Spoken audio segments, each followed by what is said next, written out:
칼 맞을 운명인 거예요. 신기하죠? 이게 이제 언어유인데 말장난 같은 건데 하나님이 그렇게 말씀하시는 거예요. 내가 너희를 칼에 붙일 것인즉 다 부풀이고 죽임을 당한다. 엎어져서 죽는다는 거죠. 칼 맞고 쓰러져서 자빠져서 죽는다는 거 아니겠습니까? 결국 우상 숭배의 마지막은 죽음이다라는 것이죠. 하나님을 제외한 모든 것을 의지하는 삶의 미래는 어떻습니까? 그렇죠. 죽음이죠. 죽음. 정답입니다. 정답. 죽음입니다. 이는 내가 불러도 너희가 대답하지 아니하며 내가 말하여도 듣지 아니하고 나의 눈에 악을 행하였으며 죽는 이유가 내가 즐겨하지 아니하는 일을 택하였습니다. 하나님이 불러도 대답 안 합니다. 말해도 안 듣습니다. 악을 행합니다. 하나님이 싫어하는 일만 골라 합니다. 결국 죽음을 당한다는 것입니다. 13절 볼까요? 이러므로 주 여호와께서 이와 같이 말씀하시니라. 보라, 나의 종들은 먹을 것이로되 너희는 줄일 것이며 보라, 나의 종들은 마실 것이로되 너희는 가라앉을 것이니라. 보라, 나의 종들은 기뻐할 것이로되 너희는 수치를 당할 것이니라. 자, 하나님의 선택을 받은 자와 하나님의 선택을 받지 못한 우상 숭배자들의 삶이 완전히 달라집니다. 대조되죠. 차이점이 있죠. 어떻습니까? 나의 종, 하나님이 택한 종들은 먹을 것이고 택함받지 못한 종들은 못 먹습니다. 굶어 죽습니다. 그리고 나의 종들은 마실 것이고 먹기만 합니까? 마시기도 하죠. 근데 하나님의 선택을 받지 못한 종들은 못 마셔서 가라앉을 것이고 결국 목말라 죽는 거죠. 말라 죽게 되는 것이죠. 보라, 나의 종들은 어떻게 해요? 기뻐할 것이고 하나님의 택함을 받지 못한 종들은 수치를 당하게 될 것이고 부끄러움에 죽게 될 것이라고 말씀하고 있는 것이죠. 결국 11절, 12절, 13절은 다 연결이 되는 것이죠. 14절까지 연결이 됩니다. 볼까요? 보라, 나의 종들은 마음이 즐거움으로 노래할 것이로되 너희는 마음이 슬픔으로 울며 심령이 상함으로 통곡할 것이며. 이런 일을 겪는 사람들이 믿음이 없는 사람들이 아니에요.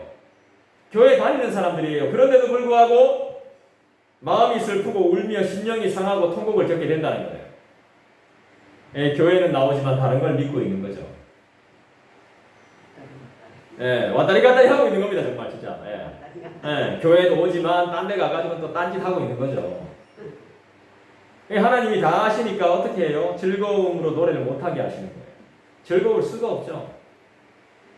마음이 항상 슬프고요. 울며 심령이 상하고 통곡할 일이 발생하는 거예요. 15절도 봅니다.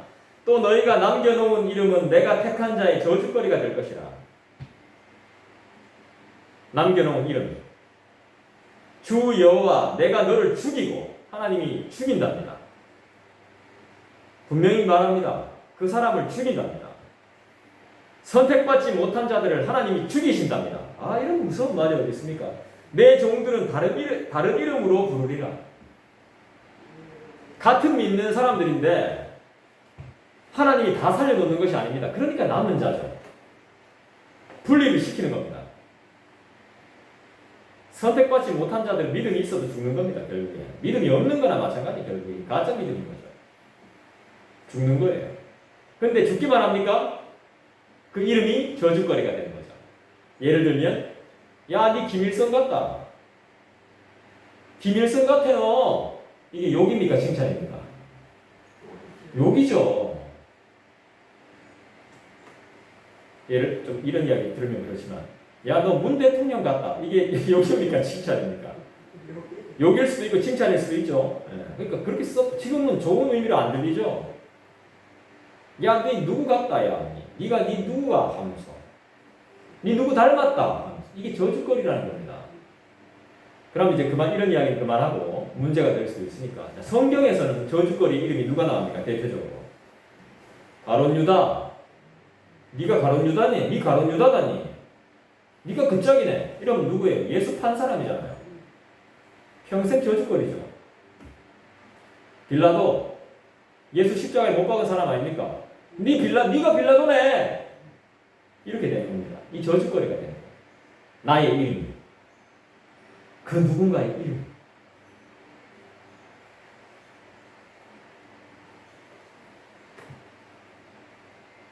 너희가 남긴 그 이름으로 내가 선택한 사람들이 두고두고 이렇게 저주할 것이다.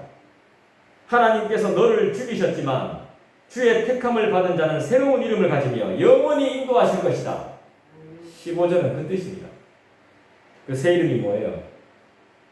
지금 우리 예수쟁이, 이게 새 이름이에요. 그리스도인, 새 이스라엘, 이게 바로 새 하나님이 우리에게 주신 새 이름이라고요.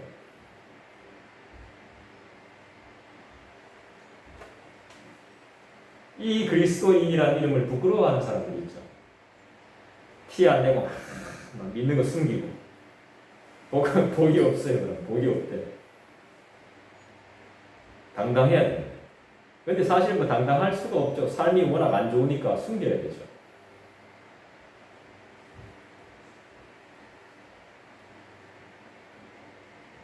나의 이름이 저주거리의 영원한 공식이 된다고 생각해 보십시오.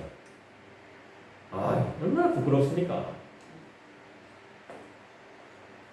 일단 자식들한테 부끄럽고, 우리 엄마, 우리 아버지 이름이 저주의 이름이야. 아, 이거 얼마나 불행한 겁니까, 이거. 막 이 이름으로 놀렸더니만, 그 우리 엄마, 우리 아빠인데, 만나! 너가 부모가 이 이름이. 아이고야. 이렇게 되는 거죠. 택한 백성에 의해서 저주를 받는, 또 전혀 아무것도 모르는 사람들에 의해서 저주받는 일. 16절 볼까요? 마지막으로. 이러므로 땅에서 자기를 위하여 복을 구하는 자는 진리의 하나님을 향하여 복을 구할 것이요 땅에서 맹세하는 자는 진리의 하나님으로 맹세하리니 이는 이전 환란이 잊어졌고 내 눈앞에 숨겨졌습니다. 자, 어떻게 살아라고 이야기합니다. 하나님은 어떤 분? 진리의 하나님. 진리의 하나님이라는 뜻은 아멘 하나님 뜻입니다. 참 하나님, 신실하신 하나님, 약속을 지키시는 하나님이라는 뜻입니다. 진리는 진짜니까, 가짜가 아니니까. 진리는 없어지지 않거든요. 이 세상에서 제일 오래된 법전이 뭡니까? 이 세상 역사에서 제일 오래된 법전, 대한민국 헌법 법전, 이거보다 더 오래된 게 있잖아요. 우리가 알고 있기는 함무라비 법전이죠. 함무라비 법전. 이 법전도 성경과 마찬가지로 없어지지 않고요. 계속 사본이 쓰였어요. 계속 누군가에 의해서. 그래서 계속 역사가 오래됐지만 남아있어요. 근데 이거보다 더 오래된 법전도 있어요. 세상에서 네 번째 법전이에요. 함무라비 법전이. 보존되는 거죠. 중요한 것은 보존이 됩니다. 없어지지 않습니다. 그죠? 진리인 거, 진리. 진리처럼 역임을 받는 거죠. 하나님의 말씀도 사람들이 그렇게 탄압하고 성경을 태우고 성경 못 보게 하고 막 그래도 살아남았죠. 진리는 없어지지 않습니다. 가짜들은 다 사라져요. 짝퉁은 없어지게 되어 있습니다. 근데 진짜는 절대로 사라지지 않습니다. 그 가치를 알기 때문에 누군가가 보존하고 있습니다. 그래서 후대에 계속해서 전해져요.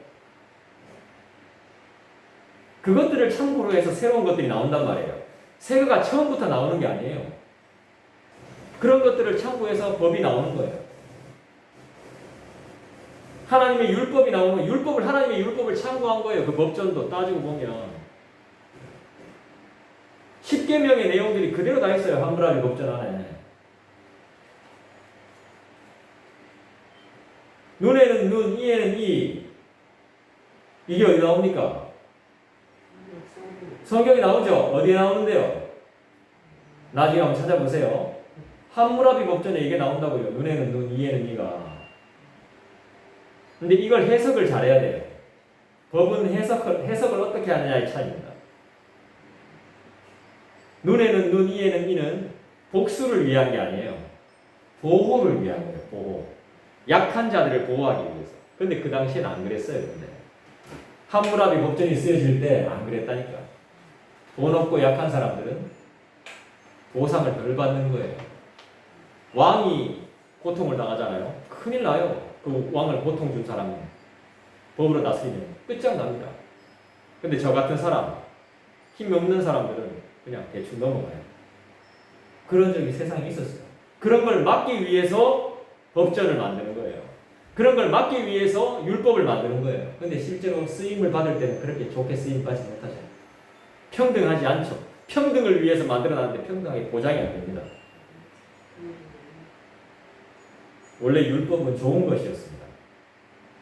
보호받기 위한 거였어요. 평등하게 보호받기 위한 거였습니다. 근데 실제로 그렇게는 잘 안 됐습니다. 네, 악용될 때도 많았습니다. 해석을 어떻게 하느냐에 따라. 그래서 성경 해석이 상당히 중요한 겁니다. 오늘 16절이 결론입니다. 잘 보십시오. 맹세를 할 때 누구한테 맹세해야 된다고요? 땅에 맹세하는 것이 아니라 사람한테 맹세하는 것이 아니라 누구한테 맹세해야 되죠? 그렇죠. 어떤 하나님? 진리의 하나님께 맹세를 해야 되는 것이죠. 분명히 말씀해요. 16절은. 땅에서 자기를 위하여 복을 구하는 자는 진리의 하나님을 향해서 복을 구하라고 말합니다. 이게 무슨 말입니까? 땅에서 자기를 위하여 복 받을 거 없나 싶어서 열심히 일하고 이리저리 투자하고 사람들 만나고 이런 게 아니라 진짜 복을 주는 분은 하나님이시다 이 말입니다. 예. 그 다음에 뭐라고 말하고 있죠? 땅에서 맹세하는 자는 진리의 하나님으로 맹세하라고 했습니다. 신실하신 하나님을 기억하라는 것이죠. 하나님을 닮아가는 것을 원하는 것이죠. 참 하나님을 바라보라는 것이죠. 진정한 맹세는 하나님께 드리는 거죠.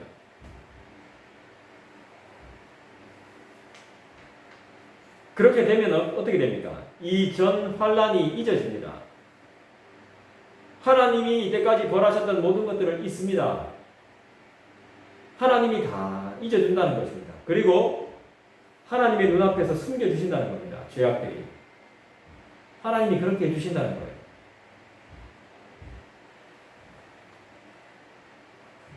우리 하나님은 어떤 하나님? 진리의 하나님. 잊어주시고 용서해주시고 숨겨주시는 하나님. 그렇다면 진짜 우리의 피할 곳은 어디입니까? 우리 하나님이시죠. 그러니까 뭐 뻔한 이야기 같지만 이게 진리죠. 진짜를 가르치시고 진짜를 주시는 거짓이 없으신 우리 하나님. 할렐루야. 약속하신 것을 성실하게 성취하시는 하나님이라는 뜻이죠. 그분이 언약하신 대로 새 하늘과 새 땅을 만들어내시고 새 이스라엘을 하나님은 창조하실 것입니다. 그렇게 만드셨습니다.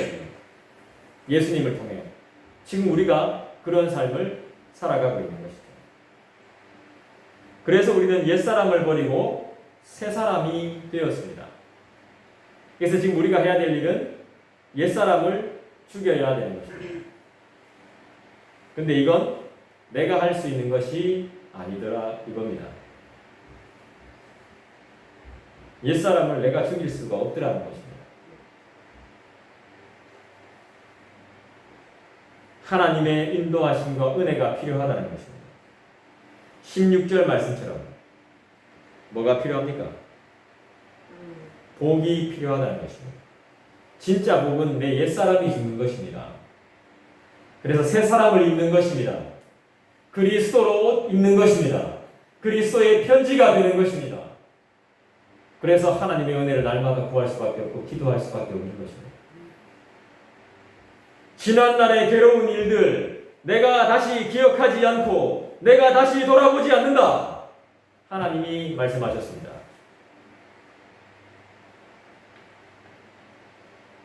진리이신 하나님께 우리의 마음을 담아 맹세를 드리십시다. 주님 감사합니다. 저도 주님이 말씀하신 그 맹세처럼 그 맹세에 동참함으로 주님을 잊지 않고 주님을 배신하지 않겠습니다. 날마다 죄를 지을 수밖에 없는 연약한 인간이지만 우리를 구원해 주셔서 감사하고 그 구원을 통해서 하나님이 진짜 나의 구창조자이시며 나의 구원자이신 걸 믿으며 나아갈 수 있게 도와주시옵고 날마다 은혜를 베풀어 주시옵고 내 입술이 주님을 증거할 수 있게 도와주십시오. 하나님께 복을 구하십시오. 할렐루야. 기도하겠습니다. 우리 시간에 말씀을 생각하시면서 우리 함께 간절히 기도했으면 좋겠습니다. 다른 데 눈 돌리지 아니하고 주님 당신님만 구합니다. 당신님만 찬양합니다. 당신님만 노래합니다. 당신님께만 맹세하겠습니다. 그 맹세를 잊지 않겠습니다. 주님 도우시고 인도하여 주시옵소서. 우리를 진정으로 인도하시고 복을 내려주실 분은 하나님 한 분밖에 없습니다. 주님을 찬송합니다. 우리 시간에 다 같이 기도하겠습니다.